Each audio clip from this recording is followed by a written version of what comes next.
Hello, ladies and gentlemen. It's time for AMA number 14. I managed to recover the deleted thread. If you have any questions of your own, join the Discord and also the YamatoCannon subreddit. Also, you can support me on the Patreon. You can ask questions there too. With that being said, it's strange times. Still no hot, spicy thing to eat because it's I've been self-quarantining in this room, and that's why I added the Windows experience in the background to make myself feel as if I'm outside and getting some vitamin D. But enough about that. Coronavirus has hit us all in some shape or form. Let's hope I can provide you with some sense of entertainment. Question number 1. T1000s1 asks, how is it working on the ADC from home? On them, Yamato, what do you have to say about Alfari? Just give me 1 sec. I'm just finishing the Nexus. Yeah? One moment. No, Oh, so Alfari, Yamato. the key thing about Alfari, It is kind of odd. Better than nothing, because honestly, not working at the LEC would drive me insane, especially since I'm in self-quarantine. I'm not spending time with my cats or my girlfriend. They're in the other room because I am very, very worried in case I will get her sick. It would be terrible. Very, very bad. So I'm just chilling here. Also, considering I went freelance this year, considering I decided to learn about stonks this year, it's a very, very crazy year to do so. Freelance is not going to be a lot of work for me, so I need to make sure that I'm pushing a lot on the YouTube content side in order to make sure that I have food on the table. Fighting with people in the supermarket won't be the only issue I have. No, but it's not too bad, not too grim. I like to hustle, and that's what I'm gonna do. And that part of it is okay. The grind, I think, is more about the fact that you're just confined in the same space. It has a psychological effect. I'm trying to make the most out of it, like everyone else. The key thing is to make sure that you have some kind of rituals that put you in a good state of mind. Remodel, basically like move around your furniture so things look different. Make sure that you get a lot of air. Make sure that you still take care of yourself as if you're going to work, because that's the psychological effect is just too big. Demigoose Best Boy asks, do you think IGFPX is the best team in the world currently? How will LCK or ADC teams match up to them? It's tough to say right away who's the best because if you look at on the European side, we would compare them to G2, of course. But G2, if they faced either IG or FPX right now in this moment, probably they would lose. If they were told you're gonna face IG or FPX in 4 weeks and you get to prepare for it, then I think their odds would be much, much higher. I think IG and FPX have so much more competition in the LPL for them to kind of, get out of bed for. While G2 is already thinking long-term in order to win the whole World Championship. So if we're in a position where we gave them 4 weeks ahead of time, I think it would be a competitive series. But still, I am on the side that IG, FPX won their last 5 series. They lost 2 with Khan. Not that I would say that they lost because of Khan, because I think Tian and Crisp didn't play well. Even LWX didn't play well in those 2 games. So I feel like Khan is put in a very awkward position. IG seem to be fantastic right now. Honestly, they are playing super, super well. Sometimes they are screwing around and they drop a game within the series, and they are managing to accomplish so much with a jungler that is allowed to full clear to level 6 every game. And that's crazy to me. I think Rookie and the Shy still maintain the idea of them being ahead of their competition in their position. I know a lot of people are hyped on Knight in the LPL, but I think he's a bit too inconsistent for me to be sold. So with that being said, I would lean towards IG and FPX, best team in the world currently, but the LCK also have some heavy hitters in DRX and also Genji. The reason I don't put T1 there is because I think their style of play is not something that is going to last all year around and not going to be in a position to beat the more unconventional ways of playing, because I think T1 is definitely the LCK team to the max. They're trying to play as clean as possible, gaining small advantages, playing around dragons, and keeping it as simple as possible. While Genji are trying to be more explosive, DRX the same way. DRX, I think, has a very, very high ceiling. And I think as we proceed, they can also be, a contender. So I think from each region we have very, very unique teams.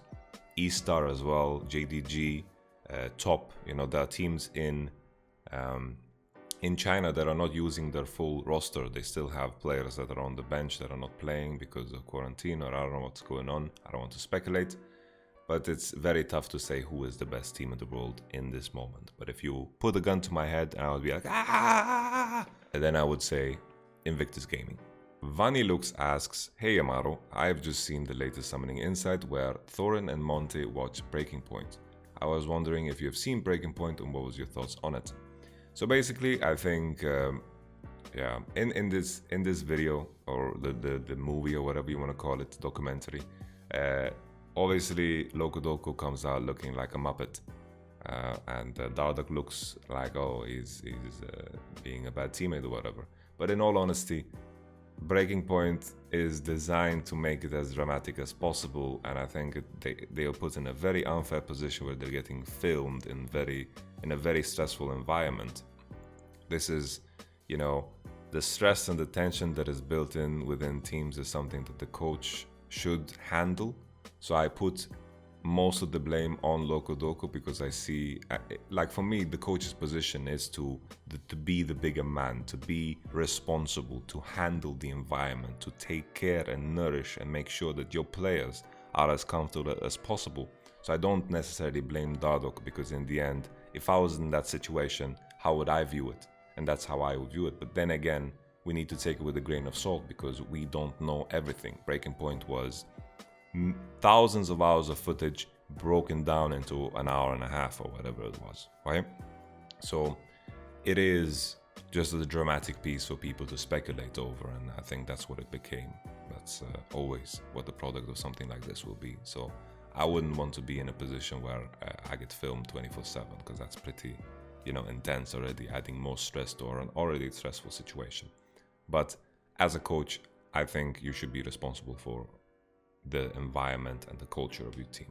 Ebro asks, if you are a fledgling player right now, stuck in a quarantine, not in a team, how would you improve and make yourself a pro?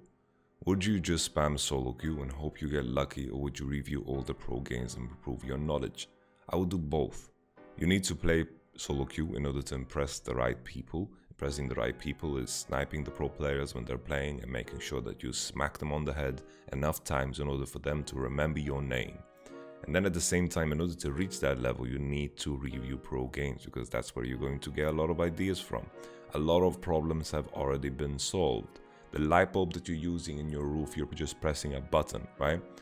That problem has been solved for you. You're not going to sit there and make a light bulb with your own hands.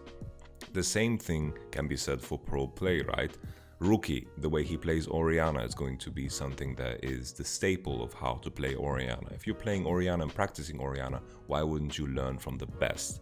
It is exactly the same as if you pressing the button in order to create light. The same way you can look at Rookie and take away from him, because he has that vast experience.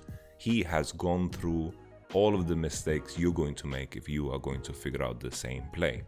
But it's also good to learn how to view something with a critical eye. The easiest way to learn how to look at pro games is copy, mimic, and then realize what the problem is with what you are doing just by mimicking it. This is how you can create a thought process. Final Archangel, what is your biggest regret as a coach? Do any specific moments stick out to you? If so, how did you learn from it? Well, looking back at my career, I think that the key thing I should have done is to leave the teams that I took to the World Championship. I think that would have made my career and resume look a lot more prestigious, because coming into the next year, people have expectations of you doing better than that year. And I think that's fair, right? That's normal to think that way. For example, we went to the World Championship with Vitality. Boom, we did fantastic. Whatever, we didn't get out of groups. We lost to C9, so you can define fantastic any way you want. We went to the next year. We made a significant upgrade in the jungle. Mowgli got in, and Mowgli is much better than Kikis. Much better than Kikis. Better than Gilius, right? The key thing coming to the next year, right? a lot of things need to fall on the right place. So the biggest mistakes of this year was we didn't make the organizational improvements that I'd asked for many years. We didn't consider the health of the players, which bit us in the ass because, Jizuke was having health issues. I personally didn't consider the benefit that my players had of practicing right before we started scrimming, because the last tournament that was played in the LVP was somewhere in December, late, like middle December. They took 2 weeks of break, Jack Troll, Attila, and Jizuke, and then they came to the gaming house and they played. They were mechanically good, they didn't understand macro at all, but that's no problem. If my players come in a good mechanical shape, that's something that is very easy to work with. You can push that forward, no problem. Me and Cabo did that pretty well coming into 2018 because we started winning very quickly. I'm bringing this up because Vitality 2019, we started off in a boat where after the World Championship, my players took a big break. So Jizuke, after losing to Rookie in Scrim, he was like, I'm worse than Rookie, so if I go to Worlds again and I'm playing against Rookie, I will not have the confidence to beat him. So I need to practice. So he went to Korea, he boot camped, and he just went straight after Worlds. He took a little break, went to Korea, boot camped, right? So he went hard in the paint on the practice, maybe a bit too much. Mowgli as well was practicing the entire time. Cabo, he's a veteran, he knows how to get back his level, no problem. Like, he came back to the gaming house and, he definitely didn't have, the highest level, but we scrimmed once against Alfari. He had a big wake-up call and he worked his ass off and became better than he ever has been, right? That's what's so good about Cabo. He takes that responsibility upon himself, and I could trust him. I could look at Cabo and I'm like, I don't need to interfere here because I know he's gonna figure it out. Having that relief as a coach is amazing. It's amazing to work with a player with that level, because as you could see, Cabo in 2019 was an absolute monster, right? It was a rock. It was a player we could rely on to get those W's on the board. Without Cabo, we wouldn't make playoffs and it would be even a bigger disaster. So players didn't practice. 3 players did. Jack Attila's level coming into spring was terrible, right? It was very bad because they didn't put in the same amount of effort into practicing. So my biggest lessons from this was, I needed to restructure the offseason, make sure that my players practice and that we don't lose level between the time of season to season. This was key.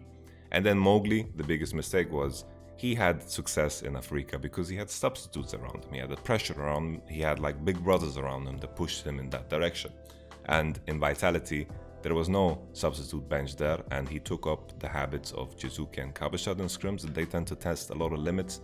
And this is something that Mowgli then took upon himself as well, and jungle is a very fragile role, and then it kind of transferred into his performance on stage, while Jizuke and Kabo kind of used the information they had, even though the games were lost for them. They got a lot out of it because they kind of focused on just improving themselves. They knew how to use scrim practice in a way to improve upon their own skill. While for Mowgli, this affected him bad. So coming into 2020, I wanted to solve all these problems, right? With Vitality, I wanted to continue to work with this, but this is a very, very large caveat of your question. But in the end, if I look back at it, I should have just left after going to the World Championship, because people come in with the expectations of you doing more. Like, people expected us to go to quarters next year. Investors, we'll go to World Championship, go to quarters, the owners, whatever. But it's tricky, it's very difficult. And I recognize the mistakes I did, and I can honestly say 2019, I felt like I worked the hardest that I've ever had, But it's also about working smart, and the smart way was to leave after the World Championship. Obi and Kenobi asks, what have been the greatest struggles you've overcome in your life? It's weird to see struggles as a specific point, because I feel like a struggle is constant, and I think if I look back at the times that were the hardest for me is definitely the early years. The early years, I had to legit sleep 2-3 hours a day, play League of Legends as much as I could, go to school, work with my father. There was not a single time where I was allowed to rest. But at the time, it felt easy to me. You know, I look back at it and it seemed like a struggle, but at the time I remember it feeling easy. You know, I was tired constantly, but I was doing what I wanted to do, right? And that's the biggest freedom in itself. I was moving towards the direction that I wanted to move in. And I think the times that pained me the most, where I felt like I was struggling the most, was when I didn't feel like I was moving in the direction that I wanted to move in. And that has usually been the case at the end of arcs within teams. And that was the case in Splice. So Splice, we mutually decided to separate in the middle of a season. That whole spring split felt like I was moving in the direction that I didn't want to move in, you know? The leadership arc had taken to an end, and that was a very, very painful time for me. And I think also for the rest of the players, because now everyone went their own direction and everyone had an insane amount of potential. It was just the dynamic had run its course. So when I think of struggles, honestly, struggle is constant. I wouldn't pinpoint a specific point in time. I think the struggle is always to make sure that you are on the right path. And I've been blessed that that path has been easy for me to see, because when you're working in a competitive environment, working with your passion, it's very easy to see this is what we're working towards. It's easy to draw motivation towards that. It's easy to notice if you're moving forward or not. I am addicted to efficiency. I am addicted to productivity. And this is sometimes a double-edged sword, because I find myself not enjoying anything, which is weird to say. I find enjoyment in productivity and being active, but it's hard to rest, you know? It's hard for me to sit down and play God of War, because my mind is constantly saying you could be doing something to move yourself forward right now. And this is something that I constantly battle and deal with. All right, ladies and gentlemen, that's it for AMA number 14. Of course, no spicy food this time. I already mentioned the reasons. We have the Windows XP medal. Join me on Patreon, join me on Discord, join me on our YamatoCannon subreddit. All the best to you. I hope I can provide you guys with fantastic entertainment as we're moving on now into more and heavier coronavirus times. Thank you, stay safe, bless you and bless your face if you sneezed during this video, and also if you didn't, I am very proud of you. Cheers.